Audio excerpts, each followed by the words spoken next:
फिर 2013 में टेसीसाइल इंजेक्शन लगाते थे मेरे 10-10 हज़ार के, वो भी उल्टा असर करने। 1 लाख का लगाते वो 20 दिन आराम रहता, उसके बाद में फिर वही दिक्कत है।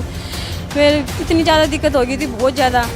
फिर 2006 लेने के बाद में मेरे को तुरंत डॉक्टर ने बोला था कि इसकी ये नहीं बचेगी, इसकी आँत पेट फट के और ख़त्म हो जाएगी। तो मेरे वही हुआ था, मेरा पेट फूट गया था। मैं आपको दिखाती हूँ मेरा यहाँ। बहन जी नमस्कार। नमस्ते जी। बहन जी क्या नाम है आपका? सर मेरा नाम है सीमा रुइल। सीमा जी कहाँ से आए आप? सीकर डिस्ट्रिक्ट राजस्थान से आए हूँ। अच्छा, एक बात जानना चाहेंगे आपसे कि संत रामपाल जी महाराज जी से आपने नाम दीक्षा कब ली? सर मैं 2014 में 23 फरवरी को नाम लिया था। संत रामपाल जी महाराज जी से नाम दीक्षा लेने से पहले आप क्या भक्ति साधनाएं करते थे? जैसे आम लोग करते हैं वही हम भक्ति करते थे शुरू से। जो भी देवी देवताओं की, शिव जी की, हनुमान जी की, जो भी भक्ति करते हैं वही सब हम करते थे। जो हमारे मम्मी पापा जो भी करते थे वही हम सबको भक्ति करते थे। आपने संत रामपाल जी महाराज जी से नाम दीक्षा क्यों ली? क्योंकि मैं बहुत ज़्यादा बीमार रहती थी, इसलिए मैंने संत रामपाल जी महाराज जी से नाम दीक्षा ली थी। क्या बीमारी थी आपको? क्या हुआ आपके साथ? सर जो मैं मेरी स्टोरी को याद करती हूँ ना, तो मेरी आत्मा बिल्कुल कांप जाती है। आपको मैं बताना चाहूँगी कि मैं इतनी ज़्यादा प्रॉब्लम थी मेरे, इतनी ज़्यादा, मैंने लाखों रुपए करोड़ों रुपए मैंने बर्बाद किए मेरी इसी प्रॉब्लम पे, फिर भी मेरे कोई आराम नहीं मिला। क्या बीमारी थी आपको और क्या क्या आपने किया? मेरी बीमारी का पता ही नहीं चला। मैं जैसे झाड़ फूंक के गई तो उनने बोला कि इसमें भूत है। जैसे डॉक्टर के पास गई, डॉक्टर ने बोला इसमें पाइल्स है। और मेरे लूज मोशन इतने हो रहे थे, बार बार दिन में 10 बार, रात को 10 बार लूज मोशन के साथ मेरे ब्लीडिंग होती थी। इतना ब्लड निकलता था, इतना ब्लड। मैं इतनी कमज़ोर हो गई थी, इतनी ज़्यादा कमज़ोर हो गई थी। किसी ने बोला इसके पाइल्स है, किसी ने बोला इसमें 3-3 भूत है, किसी ने बोला इसके नज़र लगी। हमने सब कुछ कराया, झाड़ फूंक भी करवाई और पाइल्स का भी इलाज करवाया। पाइल्स के वो इंजेक्शन लगाते थे मेरे लेटरिन के रास्ते में, मैंने वो भी लगवाया। उससे मेरे और ज़्यादा प्रॉब्लम बढ़ती गई और कोई आराम नहीं मिला। कहीं काली माता के गए थे, उसने बोला कि इसका अगर आपको कालजा बचाना है तेरा, तो तेरे को बकरे का कालजा खाना पड़ेगा। मैंने बोला ठीक है, मैं वो भी खा लूँगी, अगर मेरा कालजा बच जाएगा तो मैं वो भी खा सकती हूँ। तो मैंने 4 दिन मेरे को बकरे का कालजा खिलाया और 5 दिन तक बकरा बना हुआ मेरे को वो खिलाया। फिर भी मेरे कोई आराम नहीं मिला था। फिर भी मैं और ज़्यादा प्रॉब्लम थी, मेरे और ज़्यादा प्रॉब्लम बढ़ गई थी। हॉस्पिटल में लेके गए तो उसने बोला कि इसके टीबी है। तो मैंने टीबी की दवाई खाई, 2 महीने मैंने टीबी की दवाई खाई। उससे मैं इतनी वीक हो गई थी, फिर मेरी इतनी वो बिल्कुल वेन वैन चलना भी बिल्कुल बंद हो गया था। फिर वो सीकर में मेरे को एडमिट किया एकदम से कि भाई इसकी क्या हो गया, ये तो ख़त्म हो गई, वो हो गई। फिर सीकर वालों ने बोला कि इसको इतनी अभी इसकी 28 केजी वेट है इसको, और इतनी भारी पावर की आप उसको दवाई दे रखे हो, तो ये तो होएगी ख़त्म। तो मेरे को इसको मेरे पापा को और हस्बैंड को बोला कि इसको जल्दी आप जयपुर लेके जाओ, नहीं तो ये नहीं जिएगी। अगर दुर्लभ जी हॉस्पिटल में आप एडमिट नहीं कराओगे तो ये नहीं जिएगी। 1 घंटे में आप जयपुर पहुँचा दोगे तो ये जी जाएगी। फिर मेरे को 1 घंटे में जयपुर पहुंचा दिया था। आईसीयू में लेके गए थे मेरे को। 2-3 दिन बाद में होश आया और ब्लड भी चढ़ा था और मैं वो जांच भी की थी। उस टाइम में वो जांच की थी, उस टाइम में पता चला कि इसके आंत में स्वेलिंग है और वो छाले हैं। तो मेरे को 18 दिन एडमिट किया था। 18 दिन में हमने 1 लाख रुपए वहाँ दुर्लभ जी हॉस्पिटल में बैंक में जमा होते हैं, तो 1 लाख रुपए दुर्लभ जी हॉस्पिटल में बैंक में जमा कराए हमने। 18 दिन बाद में फिर हम घर आए थे छुट्टी लेके। तो रास्ते में एक झाड़ फूस वाला फिर मिल गया कि इसको क्या प्रॉब्लम है। उन्होंने तो बताया मेरे हस्बैंड ने कि भाई इसके ये प्रॉब्लम है। तो वो बोला कि मैं इसको बिल्कुल ठीक कर दूंगा, ये 3 दिन में एकदम से अपना सर उठा के अपने आप चलने लग जाएगी। आपके हस्बैंड क्या करते हैं? मेरा हस्बैंड है आर्मी में। हाँ आर्मी में, वो आर्मी ड्यूटी करते हैं सर। आपको रास्ते में झाड़ फूक वाला मिलता है, जब आप हॉस्पिटल में इलाज करा ही रहे थे तो फिर आपने झाड़ फूक वालों से इलाज क्यों करवाया? वो बोला कि मैं गारंटी लेता हूँ इसको 3 दिन में। ये जैसे मैं उठती नहीं थी, मेरे से सर भी नहीं उठाया जाता था। तो वो बोला कि उसी टाइम उसने एक पानी में कुछ मंत्र के दिया था, मेरे को पानी पिलाया था, उसी टाइम मैंने ऐसे नाड़ी हिलाना ये सब कुछ करने लगी थी। तो मेरे हस्बैंड को भी विश्वास हो गया कि हाँ ये ठीक कर देगा। क्या तांत्रिक ने आपको ठीक कर दिया? नहीं, वो एक महीना एकदम ठीक सी रही थी मैं, कोई प्रॉब्लम नहीं। तो 1 महीने के बाद में वही प्रॉब्लम, फेल लूज मोशन, लेटरिन जाना, ब्लीडिंग। तो हमने 1 लाख रुपए दे के वो दवाई तो फेंक दी थी, और फिर हम उस हॉस्पिटल में गए नहीं। और वो बोला कि इसका जो भी भूत थे हमने वो निकाल दिए, और जो भी इसकी तो फिर आपने अपना इलाज किसी बड़े हॉस्पिटल में क्यों नहीं करवाया? वो सर पहले हस्बैंड बोल रहे थे कि वो थे ना आर्मी में थे, तो थोड़े बहुत पीछे भी थे, तो बोले कि यहीं सिविल में अच्छा इलाज होगा, यहीं करवा लेते हैं। तो फिर लास्ट में किसी ने बताया, उसके साथ के जो आर्मी में ड्यूटी करते हैं उनके साथ वाले थे, उन्होंने बोला कि यार तो आप यहाँ पे क्यों वो लूट रहे हो, आप दिल्ली जाओ, RR हॉस्पिटल दिल्ली में जाओ, वहाँ आपका अच्छे से इलाज होगा और वहाँ से दवाई लो आप। R&R हॉस्पिटल में हम पहुँचे थे 2010 में 1 जनवरी को। तो वहाँ आते ही वो जांच भी नहीं की थी, मेरे को ऐसे कंडीशन देख के, और डॉक्टर ने बोला कि बेटा आप बहुत लेट हो गए हो, आपको ज़िंदगी भर ये दवाई खानी पड़ेगी और आपका ऐसे चलता रहेगा। फिर भी उन्होंने कोशिश की, मेरी इंडोस्कोपी कुलोनोस्कोपी वगैरह की, अभी इंडोस्कोपी की वो कुलोनोस्कोपी की मैं रिपोर्ट भी लेके आई हूँ। और उससे उन्होंने बोला कि वो जब जांच की थी, अंदर पेट में पाइप डाल के जांच की थी, तो उसमें पता चल गया कि उसकी, मेरे को बताया कि पूरी आपकी आंत खराब हो चुकी है, आपका इस कोई इलाज नहीं है, आपको ज़िंदगी भर दवाई खाना पड़ेगा, ऐसे चलता रहेगा, कभी लेटरिन ज़्यादा कभी कम, ऐसे ब्लीडिंग है। तो फिर मेरे को दवाई देना शुरू कर दिया था, फिर भी मेरे को थोड़ा बहुत आराम था। उसके बाद में फिर मेरे 2011 में फिर कंडीशन वही ज़्यादा होने लगी थी, फीवर आने लगे थे, 10-10 दिन तक फीवर। जैसे 1 महीने में मैं 25 दिन हॉस्पिटल में रहती थी और 5 दिन घर पे रहती थी। और फिर मेरे को डॉक्टर ने बोला कि इसको इंजेक्शन लगाएंगे, 1-1 लाख के इंजेक्शन लगाते थे मेरे। और 2011 और 12 में मेरे को 19 इंजेक्शन लगाए थे, 1-1 लाख के 1 इंजेक्शन लगता था मेरा। और ब्लड जैसे 6 पॉइंट ब्लड हो गया, फिर ब्लड चढ़ाना, ब्लड भी मेरा O नेगेटिव है, 21 यूनिट मेरा ब्लड चढ़ गया था 2014 से पहले। और फिर उनसे भी कोई आराम नहीं था। तो फिर डॉक्टरों ने बोला कि इसके आराम नहीं मिल रहा, ऑल इंडिया की टीम बुलाई, 35 डॉक्टर आए थे देखने के लिए।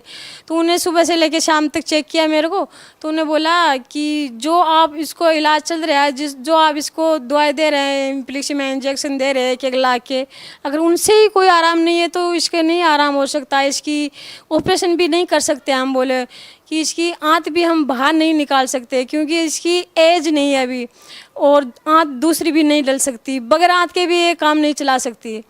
तो बोला इसको जो इंजेक्शन चल रहे हैं, जो दवाई दे रहे हैं वो बेस्ट है, और इससे कोई इलाज नहीं है। तो उसके बाद में मेरे और ज़्यादा कंडीशन ख़राब हो गई थी, फीवर बिल्कुल इतना इन्फेक्शन हो गया था पेट में बहुत ज़्यादा, क्यों आंत तो ख़राब थी, बड़ी आंत, पूरी आंत ख़राब हो चुकी थी। फिर बार बार एडमिट रह के मैं इतना सीख गई थी कि मैं खुद दूसरों के इंजेक्शन लगा दिया करती, वहाँ पे लेट महीने में 20-25 दिन एडमिट रहना। और फिर 2013 में टेजीसाइक्लिन इंजेक्शन लगाते थे मेरे 10-10 हज़ार के, वो भी उल्टा असर करने, 1 लाख का लगाते, वो 20 दिन आराम रहता, उसके बाद में फिर वही दिक्कत है। फिर इतनी ज़्यादा दिक्कत हो गई थी, बहुत ज़्यादा। फिर 2013 में वो बताया था मेरे हस्बैंड को कि भाई ये हमने जो भी इलाज करना है वो कर दिया, हमने जो भी इसका इलाज कर रहे हैं, दवाई दे रहे हैं, एंटीबायोटिक दे रहे हैं, वो सब उसका उल्टा असर कर रही है। तो इसलिए आपको जहाँ भी इसको ले जाना है, जहाँ भी आपकी संतुष्टि है वहाँ ले जा सकते हैं। हमने जो भी इलाज करना है इसका कर दिया, ये बचेगी नहीं, इसकी कभी भी आंत फट सकती है, कभी भी ये मर सकती है। आप जहाँ भी इसको ले जाना चाहो ले जा सकते हो, हमने जो भी इसका इलाज करना है कर लिया। बहन जी, आपको ऑल इंडिया के टॉप मोस्ट 35 डॉक्टर आपको देख चुके थे, और उन्होंने भी आपके पति को जवाब दे दिया था कि अब इनका जो इलाज था हमने इस लेवल तक कर दिया है कि अब आगे इनके लिए कोई भी चारा नहीं बचता है, और आगे इनके लिए इलाज अब कोई भी नहीं है। फिर इसके बाद आपने क्या किया, और फिर आप संत रामपाल जी महाराज जी के शरण में कैसे पहुँचे? जी मैं एडमिट थी, तो मेरे हस्बैंड को बता दिया था डॉक्टर ने कि भाई ये ख़त्म होगी। तो अगर जिस इंसान को ऐसे बता दे कि भाई तेरी वाइफ ख़त्म होगी तो उसको तो आपको पता ही है कैसा वो महसूस होगा। तो वो ऐसे दवाई लेने उसी हॉस्पिटल में दवाई मिलती है तो शायद हम दवाई लेने गए थे। तो उन्हें वहाँ कोई उस आर्मी का ही था भगत। तो उसने बोला कि आप दुखी से दिख रहे हो मेरे को। तो बोले मेरे हस्बैंड बोले कि हाँ यार मैं दुखी हूँ, मेरी ऐसे ऐसे वाइफ की ऐसी प्रॉब्लम है और डॉक्टर ने ऐसे बता दिया, जवाब दे दिया, मैं क्या करूँ अभी, जितनी मेरे को सेवा करनी है मैं तो करूँगा, अभी मैं तो बचा नहीं सकता, न डॉक्टर बचा सकते हैं, हमारे कोई बस की बात नहीं है बोलो इसको बचाना। तो वो बोला कि यार एक बार मेरे कहने से आप जहाँ बोले हो वहाँ जाना, बरवाड़ा आश्रम में जाना, और आप साधना चैनल पे 7:30 से 8:30 तक प्रोग्राम आता है वो देखना आप। किसका प्रोग्राम आता था? संत रामपाल जी महाराज का बोले प्रोग्राम आता है और वो 7:30 से 8:30 तक प्रोग्राम आता है तो वो देखना आप। और एक बार मेरे कहने से वहाँ जाना। तो ये बोले कि यार मैं इनके चक्रों में बहुत गिर लिया फिर लिया, हमने सब जगह वो गए, देवी देवताओं के हम सब चक्कर काट लिए, भगवान तो बोले है ही नहीं। तो बोले ठीक है तेरे कहने से मैं चला जाऊँगा, अगर ठीक है बच जाएगी तो। फिर हमने सत्संग सुना, थोड़ा बहुत ज्ञान समझ में आया और बोला कि मेरा तो ऐसे है कि चलो हम चलते हैं बरवाड़ा आश्रम में। फिर मेरे को गाड़ी में लेके बरवाड़ा आश्रम में लेके गए। तो आश्रम में जाते ही बोला है कि भाई आपको ये नाम दिया जाएगा, ये नियम है, जो भी नियम है। तो हमने संत रामपाल जी महाराज से नाम दीक्षा ले ली थी। फिर तो क्या संत रामपाल जी महाराज जी से नाम दीक्षा लेने के बाद आपकी वो बीमारी ठीक हुई जो ऑल इंडिया के टॉप मोस्ट 35 डॉक्टर भी ठीक नहीं कर पाए? संत रामपाल जी महाराज से नाम दीक्षा लेने के बाद में मेरे को लाभ मैं बताती हूँ, इतने लाभ मिले मैं बता नहीं सकती, इतने लाभ मिले मेरे को बहुत ज़्यादा। संत रामपाल जी महाराज जी नाम दीक्षा लेने के बाद में मेरे को तुरंत डॉक्टर ने बोला था कि इसकी ये नहीं बचेगी, इसकी आंत पेट फट के और ख़त्म हो जाएगी। तो मेरे वही हुआ था, मेरा पेट फूट गया था। मैं आपको दिखाती हूँ, मेरा यहाँ से डॉक्टर बोल रहे थे कि इसका ऑपरेशन नहीं हो सकता, नहीं इसका अभी एज नहीं है। मेरा 28 kg वेट था और 28 kg वेट से मेरा 54 kg वेट हो गया। आप ही अंदाज़ा लगा सकते हो कि इसका कितना आराम मिला है, कितना नहीं मिला है। उसके बाद में मेरा ऑपरेशन किया और 8 घंटा मेरा ऑपरेशन चला। तो डॉक्टर ने वही डॉक्टर बोल रहे थे कि इसकी पूरी आंत ख़राब हो चुकी है, कभी भी ख़त्म हो सकती है। और वही डॉक्टर ऑपरेशन करके लेके आए थे। तो वो डॉक्टर बोल रहे थे कि डॉक्टर खुद आप देख के मेरे को हैरान हो गए कि इतना बड़ा चमत्कार कैसे हो गया, इसकी तो पूरी आंत खराब हो चुकी थी, ये कैसे हो सकता है, इसकी पूरी आंत अंदर बिल्कुल 16 साल की बच्ची की आंत कैसे हो सकती है, ये तो एक चमत्कार ही है। सर सबसे बड़ी हैरानी की तो ये बात है कि मेरी पूरी आंतें खराब और उसके साथ में मेरे प्रेगनेंसी, और वो भी बेटी, और एकदम स्वस्थ है। ये जो आपके हाथ में रिपोर्ट है ये कहाँ की रिपोर्ट है? पहले आप अपनी रिपोर्ट दिखाइए। जी ये R&R हॉस्पिटल की रिपोर्ट है और ये 2010 और 12 की वो है जो मेरी कोलोनोस्कोपी की थी कि डॉक्टर ने बताया था कि इसकी पूरी आंतें खराब हो चुकी है, वो रिपोर्ट मैं लेके आई हूँ। हमारे कैमरे में दिखाएं। देखो मेरी आंतें कैसे अंदर से खराब हो चुकी है, पूरी आंत खराब हो चुकी थी, कैसे छाले छाले ब्लड वो आप देख सकते हो। ये 2010 की रिपोर्ट है, ये 2012 की रिपोर्ट है। ये आर्मी हॉस्पिटल है? हाँ जी ये आर्मी हॉस्पिटल है, धौलाकुआ के पास में R&R हॉस्पिटल दिल्ली कैंट में। किस डॉक्टर ने आपका इलाज किया ये कर्नल डॉक्टर राहुल जैन ने। और अब आप अपनी बेटी से मिलवाइए, रिपोर्ट रख दीजिए, अपनी बेटी को उठा करके हमारे दर्शकों से मिलवाइए कि आपकी जो बेटी है अभी कितने साल की हो चुकी है। जी ना जी ये मेरी बेटी है और अभी ये 3.5 साल की हो गई है और बिल्कुल स्वस्थ है। संत रामपाल जी महाराज की दया से ही ये स्वस्थ है बिल्कुल। जी ये भी हैरान करने वाली बात है कि आपकी आंतें बाहर हैं, फटी हुई है, निकली हुई है, फिर भी आपने अपनी बेटी को ऐसे गोद में उठा लिया है। इसका वेट कितना है? इसका वेट है, अभी कई दिन पहले मैंने चेक किया था तो 16 kg वेट है, पर अभी ये संत रामपाल जी महाराज की दया से मेरे को बिल्कुल ही महसूस नहीं हो रहा कि मैं इसको गोद में ले रखी हूँ और मेरे को पता ही नहीं चल रहा कि मेरी आंतें भी बाहर है। आप प्लीज़ इनको नीचे उतार दीजिए। हमारे को बल्कि डर लग रहा है कि आपकी आंतें बाहर हैं फिर भी आप इतना वेट कैसे उठा पा रहे हैं, और ये अपने आप में ही हैरान करने वाली बात है। संत रामपाल जी महाराज जी से नाम दीक्षा लेने के बाद आपकी जो बेटी थी गर्भ में वो बिल्कुल सुरक्षित है अब, और आपके साथ भी है 3 साल से, आप भी बिल्कुल स्वस्थ है। आप भगत समाज को क्या कहना चाहेंगे और क्या बताना चाहेंगे संत रामपाल जी महाराज जी के बारे में? भगत समाज को मैं यही बताना चाहूँगी कि संदेश देने लायक तो नहीं हूँ, मैं हाथ जोड़ के प्रार्थना करती हूँ कि जो भी मेरे भाई बहन सुन रहे हैं, संत रामपाल जी महाराज का सत्संग सुन रहे हैं, जो भी बुक दे रहे हैं, वो सब अपना मनुष्य जन्म दुर्लभ है, मिले न बारंबार, तरवर से पत्ता टूट गिरे भाव न लगता दार। क्यों मनुष्य जन्म 84 लाख योनियों में एक बार मिलता है, तो वो भक्ति करने के लिए मिलता है। ये नहीं कि वो अपना बस बच्चा करा, अपना पालन पोषण किया और गंवा दिया, बस हमारा तो हो गया काम। ये तो पशु पक्षी भी करते हैं, सब गाय भैंस ये तो सब वो भी करते हैं कि अपने बच्चों का लालन पोषण करना है। देखिए, आपकी बेटी और आप दोनों ही मौत के मुंह से निकले हैं और आपका कहना है कि संत रामपाल जी महाराज जी की दया से ये सब हुआ है, लेकिन वो संत आज जेल में है। क्या कहना चाहेंगे इस बारे में आप? वो कहीं भी हो, संत रामपाल जी महाराज हमारे साथ रहते हैं, हर पल पल में हमारे साथ रहते हैं। वो जेल में तो हम हैं, संत रामपाल जी महाराज तो हमारे साथ रहते हैं। उनके ऊपर जो आरोप लगे हैं उनके बारे में क्या कहना चाहेंगे? वो सब झूठे आरोप लगाए गए हैं।